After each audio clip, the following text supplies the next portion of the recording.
Hello guys, what's up? So in this video I'm going to show you how you can disable your Windows Defender. I'll personally recommend not to disable Windows Defender, but if you are using an antivirus or you're using Windows 10 in some virtual PC, so you can disable it. So click the virus threat and protection. Here you can see virus threat and protection setting. Click here.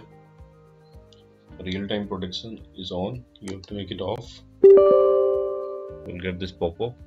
Click yes, and you are done. So this is it, guys. So this is how you can disable Windows Defender in Windows 10 Home Edition. So thanks for watching, guys.